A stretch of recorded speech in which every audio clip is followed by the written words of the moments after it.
Ameublement Tanguay en première ligne.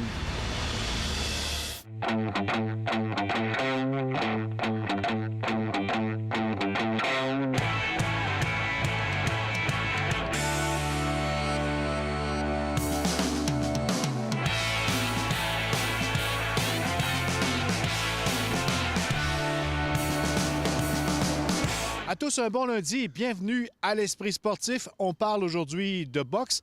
On revient sur la présentation du gala de samedi soir au Centre Vidéotron.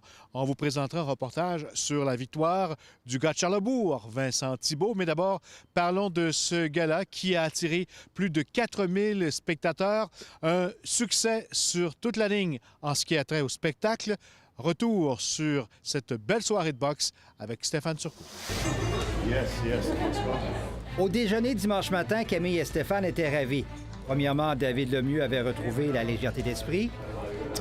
Et deuxièmement, le gala de samedi soir avait racheté celui du mois d'avril dernier au Centre Vidéotron, qui avait été vertement critiqué.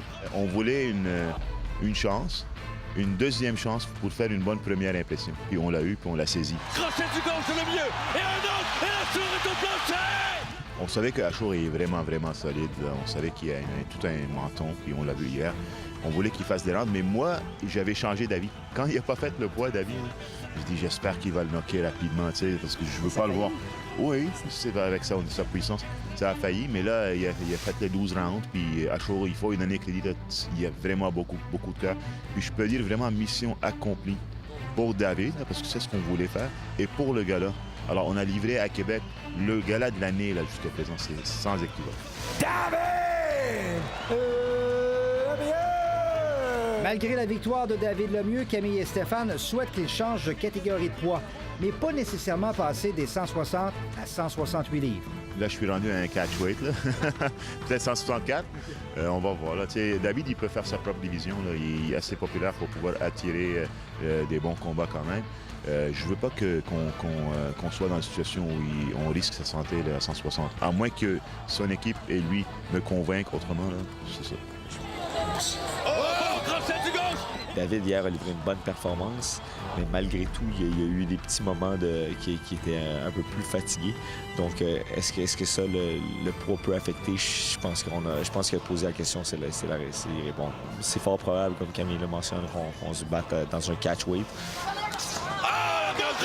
Parmi les autres combattants, Batir Djoukembayev et Custio Clayton ont épaté en ajoutant des ceintures à leur palmarès. Et déjà, le boxeur néo-écossais est courtisé. On a eu une offre pour Custio Clayton, puis on va voir si ça va se concrétiser, mais avec la performance sans faille qu'il a fait hier, aucune blessure, je pense qu'il serait prêt à reboxer aujourd'hui. Quel genre d'offre? Télé américaine. J'ai regardé un matin les ratings, les classements dans BoxRec, puis on a tellement de gars dans le top 30 mondial. Là. C'est très rare pour une écurie. Écoute, on est l'écurie. Déjà, le promoteur Camille et Stéphane promet de revenir ici au Centre Vidéotron pour une troisième fois en 2018. Le mois de septembre est ciblé, mais ce qui va retenir l'attention d'ici ce temps-là, c'est le prochain gala, le 16 juin prochain à Shawinigan, alors que Simon Keane affrontera Adam Braidwood. Stéphane Turcot, TVA Sport, à Québec.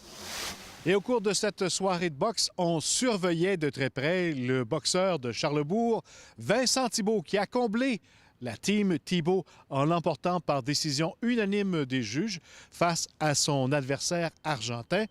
Un premier 6 rounds de boxe pour le boxeur qui a pris beaucoup d'expérience dans cette soirée remplie d'émotions. La fierté de Charlebourg, Vincent Thibault!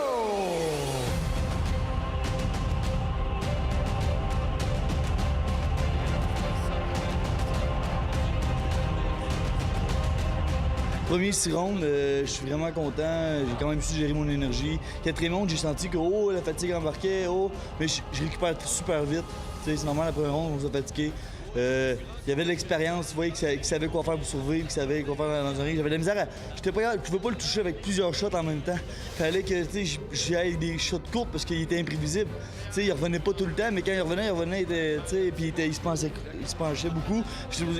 On disait qu'il fallait beaucoup que j'aille avec mon uppercut. Parce qu'il penchait souvent sa tête avec ma gauche, elle passait pas. On a travaillé ça, je pense qu'on a un bon résultat. Erez qui nous démontre une belle solidité, a reçu vraiment des coups de puissance. Bon combat d'expérience, je suis vraiment content. Ça, c'est des combats qui permettent de progresser. Erez qui ne veut plus échanger coup pour coup avec Thibault. Comme on me disait, il y a 39 ans. On a vu que l'expérience, ça paraît dans un ring.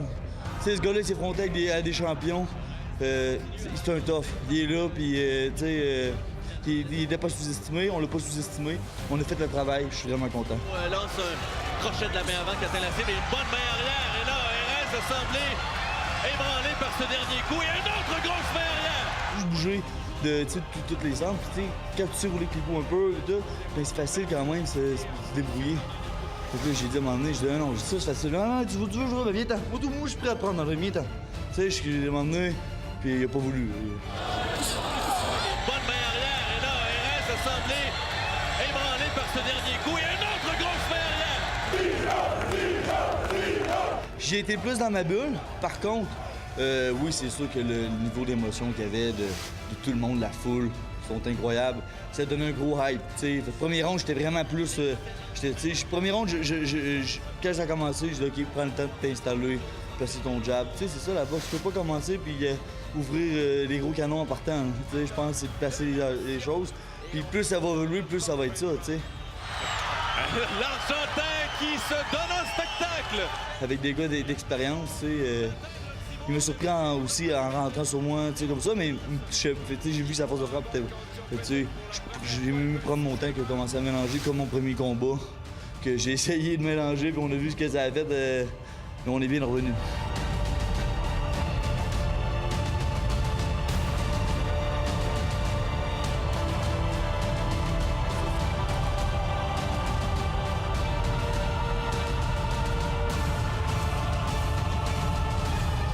La fierté de Charlebourg, Vincent Thibault.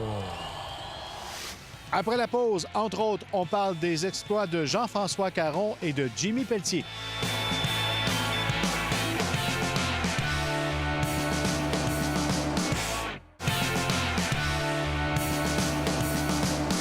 L'homme fort de Québec, Jean-François Caron, a réussi tout un exploit la semaine dernière en remportant pour la première fois la Arnold Classic. Ça se passait du côté de l'Afrique du Sud.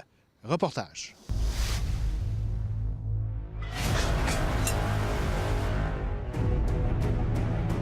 Here he comes, Jean-François Caron.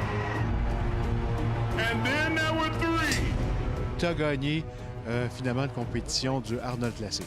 Oui, je suis très, très content. C'est ma première victoire sur le circuit d'Arnold Classic, qui est un peu comme la Coupe du monde des hommes forts. Je suis très, très satisfait de ma performance. Puis en même temps, ça me qualifie pour la finale à Columbus, en Ohio, pour mars 2019.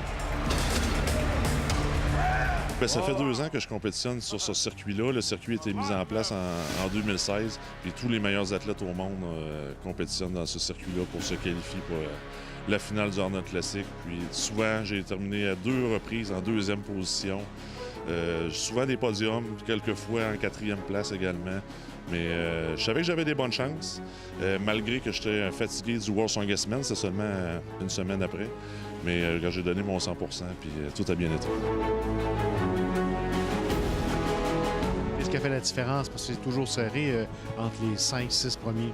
Oui, bien, le top 6 est toujours très fort. Le top 6, c'est là que les bourses sont. En dehors du top 6, il n'y a aucune bourse.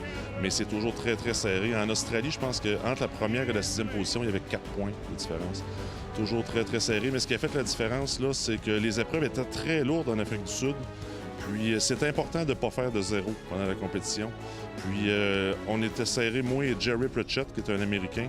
On était très serrés dans les points avant l'épreuve de la pierre d'Atlas. La pierre d'Atlas qui était à 485 livres pour des répétitions.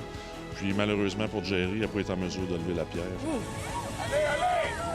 C'est d'autant plus important cette victoire-là parce que tu te présentais là-bas avec une blessure à l'aine. Oui, je me suis blessé à l'aine 2 semaines auparavant lors du World Strongest Man. C'est pas une blessure majeure qui m'empêche de compétitionner, mais on s'entend que c'est un très gros inconfort dans certaines épreuves. Mais ça fait partie du sport. OK, now from Quebec, Canada, Jean-François Caron. Ça donne évidemment la motivation à continuer et de gagner encore. Ah oui, c'est sûr. La prochaine étape du Arnold Classic va être à Warwick, les 8-9 juillet cette année. Le line-up est extrêmement fort. On a Brian Shaw, qui est 4 fois l'homme le plus fort du monde, qui va compétitionner à Warwick cette année parce qu'il n'est pas encore qualifié, lui, pour la grande finale de l'an prochain. Fait que ça va être l'homme à battre. Puis on a beaucoup d'Européens également qui viennent. Mateusz Kielkowski de la Pologne, qui a terminé 2e au World Songetsman. Lui aussi n'est pas encore qualifié. Fait que je pense que ça va être une très chaude bataille pour le podium et ça ne sera pas facile. La saison au Québec commence ce week-end avec le championnat provincial. Puis on a des événements pratiquement toutes les semaines. Les gens peuvent suivre ça sur circuithomefort.ca. Les épreuves majeures, ça va vraiment être Warwick. Puis il y a également Arnold Europe qui va se dérouler au mois de septembre. Puis on a des événements également là, à Dubaï, dans le Moyen-Orient. Avec des très grosses bourses, un nouveau circuit qui arrive, ça s'appelle le World Ultimate Strongman. Tous les meilleurs au monde vont être là également. Puis on parle de, je pense, 150 000 $ en bourse totale. C'est très alléchant pour les athlètes.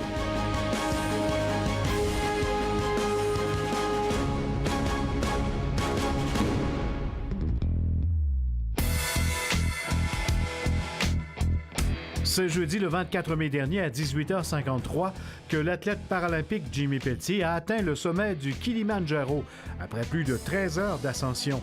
Paralysé des 2 jambes depuis un accident de voiture survenu alors qu'il n'avait que 19 ans, Jimmy Pelletier a réussi cet exploit que seule une autre personne sur la planète avait auparavant réussi, soit d'atteindre le sommet le plus élevé de l'Afrique avec un vélo de montagne adapté à 3 roues. Jimmy Pelletier et sa conjointe Manon Bélanger, ainsi que 4 autres voyageurs, avaient quitté vers la Tanzanie le 15 mai dernier. Et c'est ce soir à Las Vegas que s'amorçait la finale de la Coupe Stanley entre les Golden Knights et les Capitals de Washington. Outre un affrontement Marc-André Fleury-Alexander Ovechkin, la plus belle histoire est sans doute celle entre les 2 gars de Québec, Alex Chiasson et Jonathan Marchessault. Ça fait peut-être 20 ans qu'on se connaît. On serait capable de jouer l'un contre l'autre dans la finale de la Coupe Stanley. Évidemment, je pense que c'est un moment super spécial pour nous deux. Et voilà, c'était l'Esprit sportif pour ce début de semaine. On se retrouve demain. Soyez au rendez-vous. Bye bye.